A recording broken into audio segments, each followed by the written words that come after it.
working for you. The Edge at 11 starts now.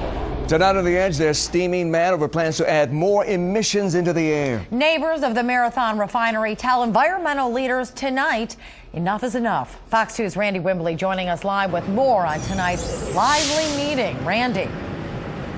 Hey guys, MDEQ and Marathon Oil got an earful tonight. Mayor Mike Duggan tore into both of them. He's threatening to take legal action, and the people who live near this refinery are hoping and praying the emissions hike proposal is shot down. Look at every day. Oh wow, you're right here. Yeah. There's nuisance neighbors, and then there's this. I had sulfuric acid sprayed in my face right from there. Sherry Griswold lives next door to the Marathon refinery. This is what we breathe every day. The company wants to increase sulfur dioxide emissions by 22 tons a year to meet new EPA fuel standards. What will it mean if the MDEQ approves this emissions request? It means a lot of people are going to get sicker. And thousands of people who live in southwest Detroit and downriver feel the same way. A handful of them packed the Patton Recreation Center as Marathon frontman Jim Wilkins tried to sell them on the emissions hike. Obviously, the one project that's in question here, you saw an increase of 22 tons per year. But there are several other reductions associated with our flares that will more than pull down the emission increases associated with the Clean Fuels project. I'm going to convert Marathon speak into what I believe is accurate. Detroit Mayor Mike Duggan came out swinging. You see these numbers coming down, how they look like great corporate citizens?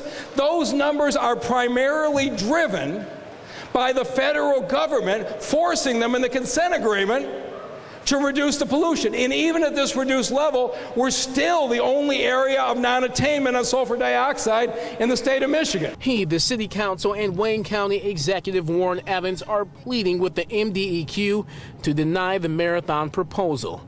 We do careful reviews of our permit applications. We're going to continue to do that.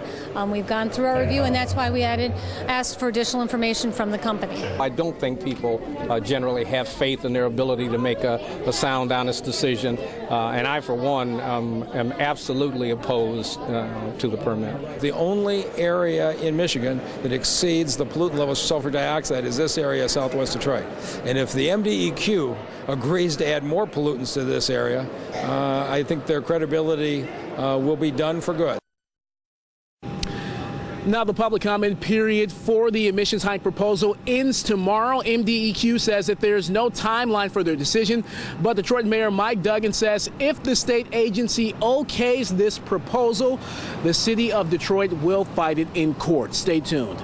I'm Randy Wimbley, and we're live in southwest Detroit. This is The Edge. Oh, Randy, I'm reminded that the MDEQ is the same state agency that knew something was wrong with the water in Flint, but didn't tell the people for months, not even years. And this is the same agency that may decide whether these emissions will be allowed in Detroit. Is there a feeling in that meeting, despite the anger, that the fix is already in? A huge feeling. We did this story earlier this month, and the Flint story was already big, but in the week since then, it's gotten absolutely huge.